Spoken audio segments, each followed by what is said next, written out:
Oh, yeah. When it comes to globalization, so in your book, The Ages of Globalization, which came out in 2020, and I want to know that with all that has been going on in the past 2 years, and especially with the recent G20, and how finally there's the meeting between the Chinese president and the US president. Can we be a little bit more optimistic now? If you were to add a new chapter to the book, what would be the tone of that new chapter? This 2020 book, The Ages of Globalization, is about the history of globalization, Right. which when I was starting out again as a professional economist in 1980, I thought globalization was something new happening Exactly. for the first time. Then I learned a bit more. Okay, yes, globalization came with the 19th century. Then I learned a little bit more, and well, globalization, maybe you could say it came with the 16th century. Then I learned a little bit more and a little bit more, and basically this book is about how globalization has always been a part of global society. The book Right. actually spans about 70,000 years because it starts in the Paleolithic era, the prehistoric era. But the point is, we've always been trading, migrating, exchanging goods and ideas, and we need to take a long perspective. And so people who say globalization's over, well, no, it's this is not over. The world is more interconnected than ever before, even if there's political talk about decoupling and all the rest. Don't believe the political chatter. Of course, there are important ups and downs year in, year out. There have been periods when globalization really collapsed, especially in the 1930s and 1940s. That was an era of depression and war. But and we want to, at all costs, avoid that. But globalization is a very deep phenomenon because we can't have the kinds of lives that we aspire to living in isolation, even isolation within countries, even countries as large as 1.4 billion people like China or the United States, 330 million. If we closed off to the world, it would be very harmful for ourselves and for the world. And interestingly, one of the strangest and pivotal moments in human history was actually when China really did largely close off from the world back in the 14th century. China had the greatest navigational capacity, the largest fleets, the great admiral of the Ming Dynasty was making sea voyages from China to East Africa, all through the Indian Ocean, with astoundingly large fleets. Europe was complete backwater, nothing at the time, what one could say compared to what China could accomplish. And then in 1434, actually, China stopped unilaterally. Big mistake. Closed up. The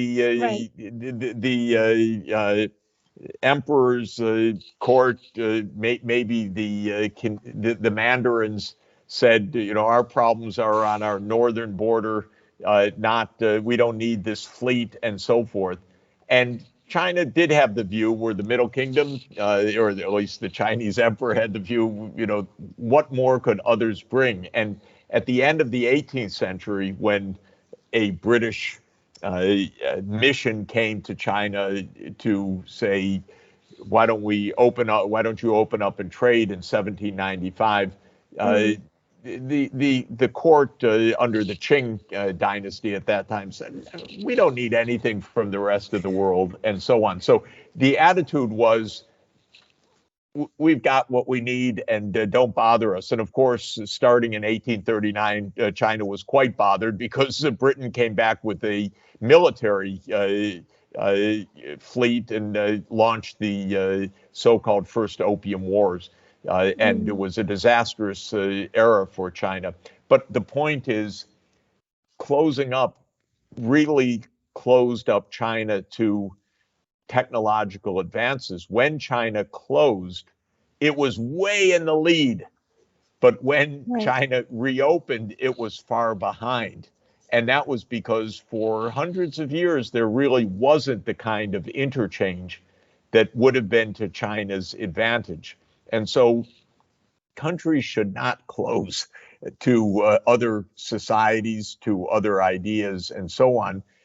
China's great progress in the last 40, let's say 42 years of most unbelievable economic progress that the world's ever seen was basically opening up China to the world. Yeah. And it served China very well, but I think it served the whole world very well.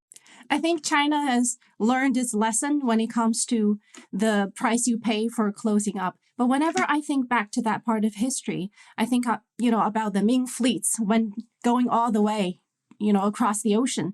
There are two sides to my thoughts on it. On one side, it's unfortunate that China missed its opportunity to invite in and new technology and interaction with the rest of the world. But on the other side, at least it did not go to other areas and take their things and colonize other parts of the world. So, I mean, if we people can look at history this way, we did not do it when we had the power to, take other, to colonize other areas. Why would people fear so much that we would do it now? I mean, that's just there are two sides of it when I think back to that part of history. Well, So, I think but there's a very correct point to that. Countries have uh, deep political cultures and mm, ways of viewing the world. China's view of the world is not, we're going to go conquer the world militarily. Right, It's never been right. the idea. China's Exactly. never had a far flung overseas uh, transoceanic empire. Right. It never aspired to one. When it had the chance, perhaps in the 14th, 15th century, it said, no thanks. We're not interested. We have Right. everything here. Um, but the U.S.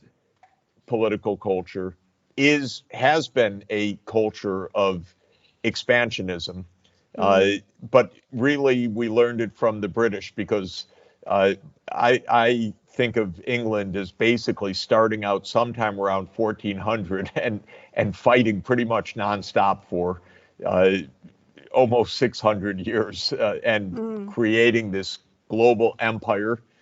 And then in the 1940s, at the end of World War II, the empire kind of changed from Britain to America.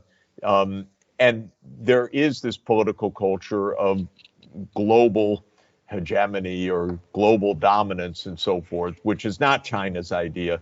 So the right. US has been involved in so many wars overseas of places that Americans know nothing about, like Afghanistan. What the heck were we doing in a war in Afghanistan for Mm, decades? This is crazy.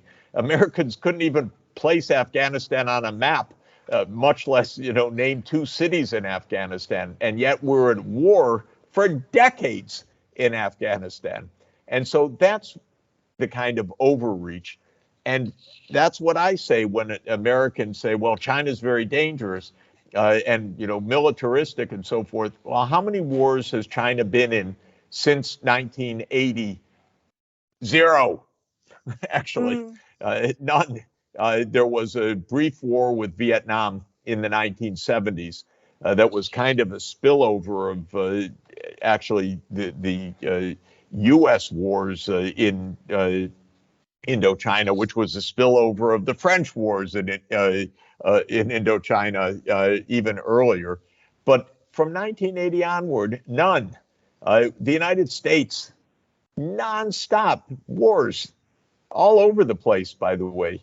in the Americas, in Africa, in Western Asia, in Central Asia. Uh, and so it's the U.S., as I said at the beginning, should chill a little bit.